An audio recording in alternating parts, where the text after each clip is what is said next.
Good evening, everyone, and welcome back to Podmas, our nightly adventure, our nightly adventure. Get it? Huh?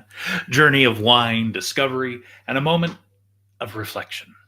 I am your host, your fat friend Mark, and tonight we open up day 9. But before we do that, let's take a look back at where we've been. So, starting on day 1, we had the Liartiste Ripasso, a deep, rich, warming, delicious Italian. Day 2 was El Campeon White Sangria, bright and festive. Day 3, Champs de Foin Cabernet, a rustic French comfort. Sheep Station was on day 4 with its Sauvignon Blanc, crisp and zesty. Concentric Circles, bold Australian red blend. Day 6 brought us a seaworthy tale, Gruner, a lively Hungarian freshness. Day 7, we headed to stateside in California for Queen's Gambit Zippendale. And yesterday, we had the Conductor Chardonnay, a balanced French elegance.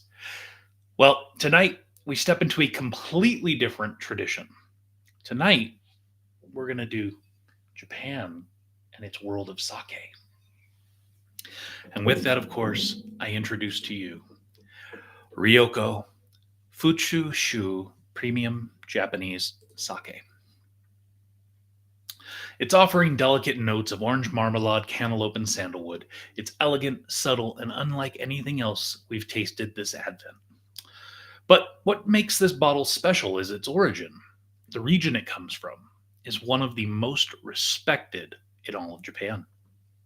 So, what is sake? Well, it's to appreciate Ryoko, it helps to understand what it is, and despite often being called rice wine, sake is actually brewed, not fermented like wine or distilled like spirits. The process, so rice is polished to reveal the pure starch inside each grain. It's steamed and then inoculated with koji mold, which breaks starch into sugar. Yeast is added and fermentation begins. Sake undergoes multiple fermentation stages simultaneously, unlike any other alcohol. The result is a drink that can be fruity, floral, crisp, creamy, or complex, depending on rice, water, and brewing technique. Let's talk about where it comes from. So, as we already referenced, of course, it's from Japan. And this is, the world map in the bottom left, really focusing on Asia. And something I didn't actually truly realize is how north Japan is on the globe compared to like China, for example. It's way up there. I don't know why, but in my head, I always thought it was more southern than this. I'm used to looking at Japan on a globe, and maybe that kind of warps it. But looking at it from this perspective was kind of interesting. So this specific sake is from the Ekigo plains of Niigata. And so on this map of Japan, I've specifically highlighted the Niigata prefecture where the Ekigo plains are located. And Niigata is known for pristine snowmelt water, some of the purest in Japan. Cold, snowy winters, which is ideal for slow, controlled fermentation. High quality sake rice like Goyakuman Goku is what is known from this area. And the legendary Ikago Toji master brewers renowned for precision and purity. This region's hallmark style is called Tanrei Karakuchi, meaning light, crisp, clean, and dry. Ryoko's bright citrus, soft fruit, and clean finish embody the Nigati character perfectly. This isn't just a sake from Japan, it's a sake from one of the world's great brewing heartlands. And this is kind of a really wide, far image showing a lot of the Ikigo plains in this prefecture. Here we zoom into just some of the landscape. I saw this picture and I was like, is that a golf course? And it is not. It's just absolutely curated beautifully. And then, of course, we'll zoom in a little bit further into in essence, a rice farm. Um, but this might be interesting. Hopefully, it is for you. So we're gonna go ahead and get this sucker opened up tonight. Luckily, it's not a cork, so this is going to be a lot easier to open. So rather than reading you the tasting notes to start, I'm just going to go ahead and open it up and get it poured into the glass, and let's see.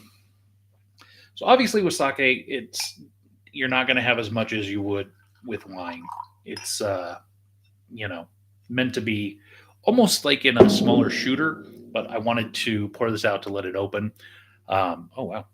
So let's explore this Ryoko in the glass. Aroma, it says orange marmalade, ripe cantaloupe, gentle rice fragrance, warm sandalwood that adds depth. Let's see. Definitely picking up the rice fragrance. Subtle orange. It's there, but it's very faint. I don't really get the cantaloupe, and I do pick up that sandalwood. On the palate, it says smooth, lightly fruity, balanced beautifully. Bright citrus meets melon richness held together by clean, refreshing acidity. Let's see.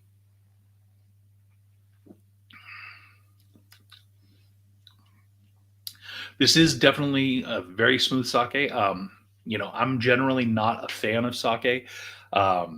If I do, I'm more shooting it than sipping it. But this is actually really smooth, and I do pick up the melon. Definitely. I don't really pick up any other fruit than that. It says bright citrus, but I'm not getting it. It says on the finish, crisp, lightly creamy, with sandalwood lingering softly, a warm, calming note that echoes Nagata's elegance. I think that's a pretty good description. It is very crisp. Um, it is, I don't know that I would call it creamy. There is a lightness to it. It is very smooth and very warm as it's going down. Um,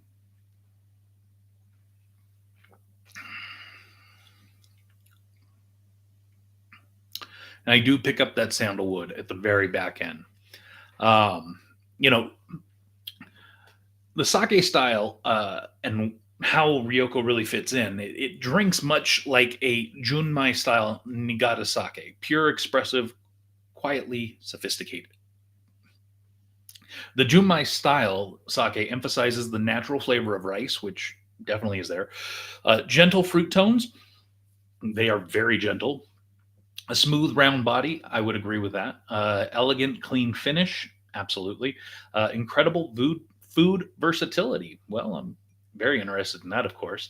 It's understated but deeply crafted. Another Nigati signature.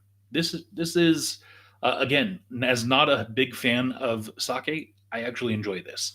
So let's talk about those food pairings and serving tips. So Nagata sake is famous for pairing effortlessly with food, and Ryoko is no exception. Goes well with seafoods, so sushi, sashimi, miso glazed salmon, seared scallops, lightly grilled white fish. How about some Asian dishes? Dumplings, tempura, Thai basil chicken, Vietnamese spring rolls. Cheeses, again, we're going to want to be on those softer side with the brie, triple cream cheese, mild goat cheese. Some lighter options, maybe a citrus salad, melon and prosciutto, rice bowls, and poke. Some desserts, even if you like to enjoy this with a dessert, fruit tart, citrus desserts, or honey pastries. They suggest serving this at 45 to 50 degrees, cool but not icy, to preserve the aromatics and texture. This has been kept at room temperature, probably higher 50s, low 60s.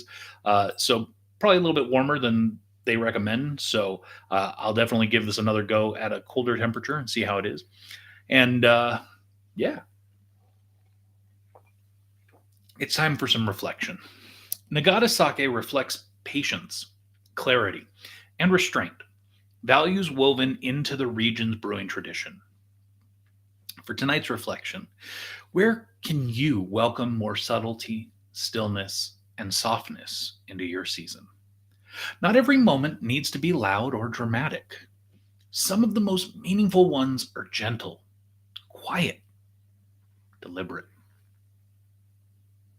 Well, that concludes Podmas Day 9, a serene, elegant detour to the snowy Ekigo Plains of Nagata.